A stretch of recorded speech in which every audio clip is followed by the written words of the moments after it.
Y ahí hay una combinación, acción estatal, pero al mismo tiempo, como estamos frente a un patrón de violencia, lo que dice la Comisión, es más difícil para el Estado argumentar que no tenía capacidad de evitar el riesgo de violencia, porque este es un riesgo que se venía dando, una práctica de violencia que se venía dando de manera continuada, de la cual contaba con suficiente información y tendría que haber tenido capacidad oportuna de reacción.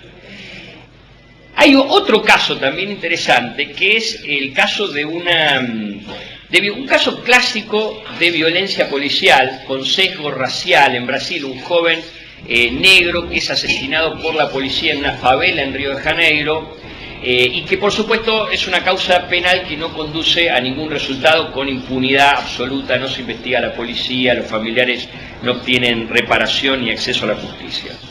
Ahí hay una acción directa del Estado, digamos, es un caso de acción directa del Estado, pero lo interesante del caso, que se llama Wilson Nogueira, es que la Comisión Interamericana analiza en qué medida ese caso individual es parte de un patrón de violencia racial que es seguido de un patrón de impunidad, o sea, donde policía y justicia reproducen una práctica de violencia institucional signada por la raza, por el sesgo racial.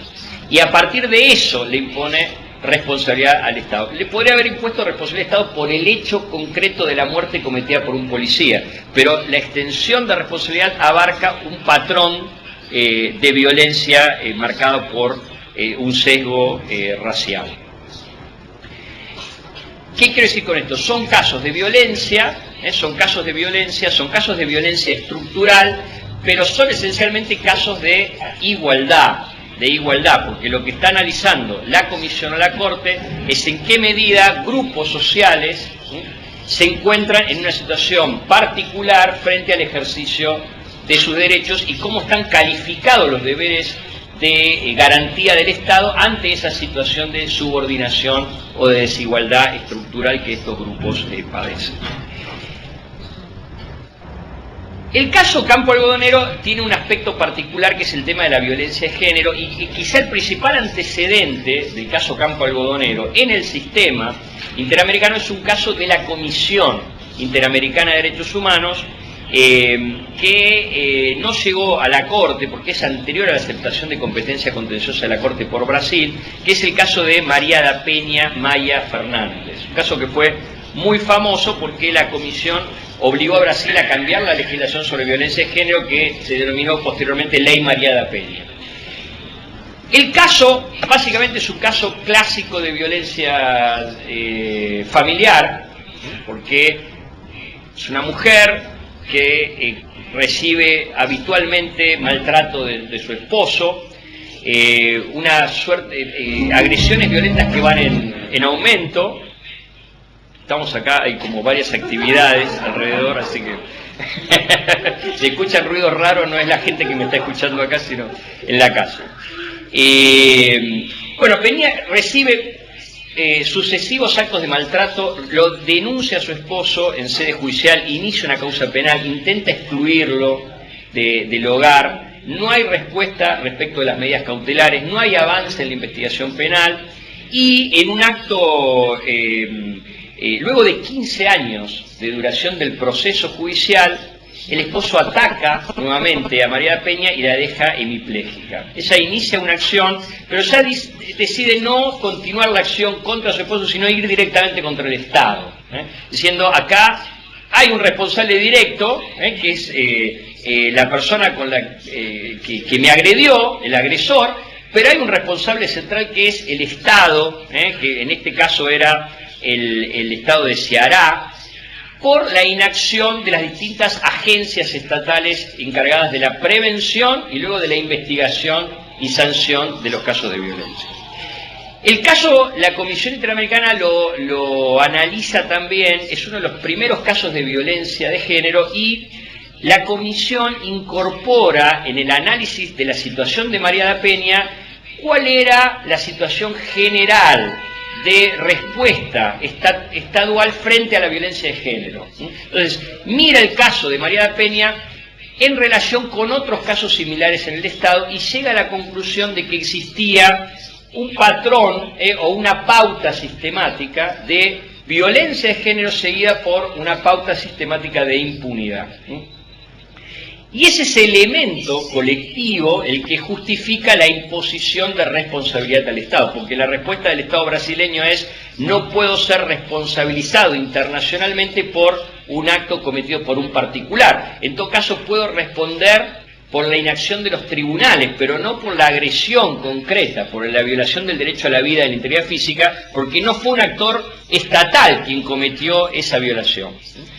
Ahora, es interesante, la Comisión impone responsabilidad al Estado brasileño por el derecho a la integridad física, además de las garantías judiciales. Ahora, si uno lee el fallo de la Comisión, el informe de la Comisión, no está muy claro cuál es el factor de atribución de responsabilidad al Estado. Parecería que el elemento central es la impunidad, o sea, la falta de investigación de los hechos. Ahora, muchos han criticado este fallo en el sentido de que no se limita a responsabilizar al Estado por el incumplimiento de la tutela judicial efectiva, sino que le impone también responsabilidad por la afectación de la integridad física. Ahora, ese caso fue muy importante porque la Comisión analiza a partir del individual lo estructural. E incluso cuando llega la etapa de reparaciones, de recomendar al Estado reparaciones, le recomienda la reforma, la transformación del régimen legal sobre violencia de género, a nivel estadual y a nivel federal. O sea, a partir de un caso individual le da un enfoque estructural, es como que abre el lente y ve la situación de María Peña, pero en un contexto de violencia que la explica y de alguna manera agrava la falta de respuesta estatal, e impone a partir de esa situación general medidas reparatorias de alcance estructural, o sea, no solo la reparación de la víctima en el caso. Bueno, esos son básicamente los antecedentes del caso de Campo Algodonero. El caso de Campo Algodonero quizá va un poco más allá de lo que fue María da Peña, como decía, porque impone responsabilidad al Estado por violación del derecho a la vida y a la integridad física. Y al mismo tiempo lo hace a partir de la acción de actores no estatales. ¿Cuál es el criterio de atribución de responsabilidad que utiliza la Corte y qué precedentes había de atribución de responsabilidad a los Estados por la acción de actores no estatales? Sin profundizar mucho, diría que hasta el momento en que la Corte Interamericana falla el caso de Campo Algodonero,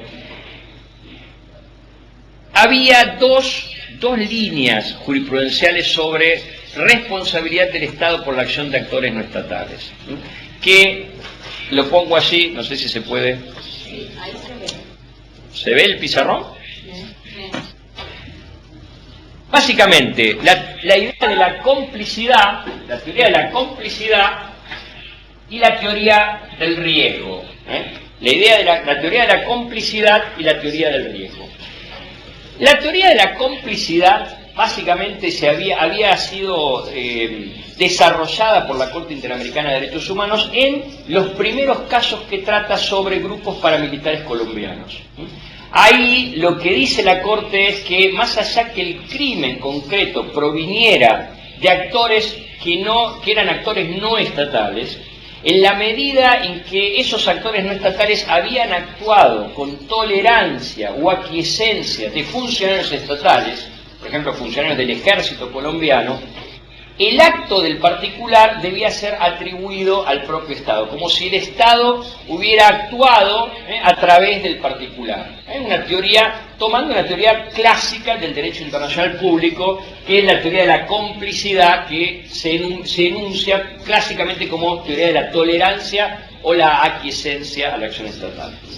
Ahora, en casos posteriores, también sobre paramilitarismo en Colombia, la Corte a la teoría de la complicidad le agrega una segunda teoría, que es lo que se denomina la teoría del riesgo, que es una teoría que el sistema interamericano importa del Tribunal Europeo de Derechos Humanos en una serie de casos contra Turquía. ¿Qué pasaba? A partir del año 91 hay un acuerdo de paz en Colombia y el Estado colombiano ilegaliza a los grupos paramilitares, que se habían armado, se habían constituido a la luz de una legislación estatal. Entonces, por eso, ahí era más fácil demostrar la vinculación del Estado con esos grupos. Y hay un par de casos, el primero de ellos es el caso Pueblo Bello contra Colombia, es el caso de una masacre en una comunidad, la comunidad de Pueblo Bello, donde no había prueba directa de participación de agentes estatales en la masacre. Los peticionarios planteaban que la había, pero la Corte no llega a acreditar involucramiento directo de funcionarios estatales en la masacre. Entonces la Corte utiliza una teoría del riesgo, que básicamente lo que dice es, aun cuando no hubiera una participación directa de actores estatales en los hechos, la actuación de los grupos paramilitares, en este caso eran Autodefensas Unidas de Colombia, en este territorio colombiano venía de antes, llevaba un tiempo.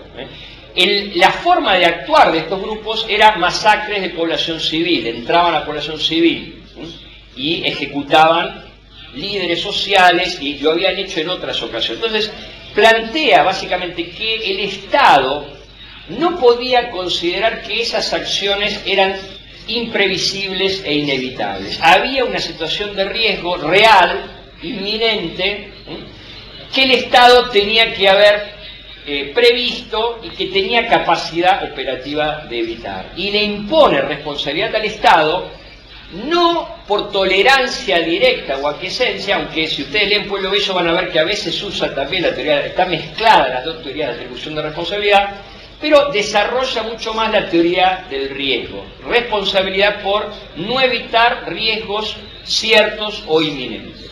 Luego voy a ir más en detalle a esa teoría. Yo diría, en los últimos años, también en los casos de paramilitarismo en Colombia, yo estaba a cargo de Colombia, así que me tocó litigar algunos de estos casos, se elabora una suerte de tercer teoría, que es una teoría de riesgo. Yo le llamo teoría del riesgo creado para los argentinos, los que trabajamos derecho laboral, ¿no? Es más fácil de entender, teoría del riesgo creado.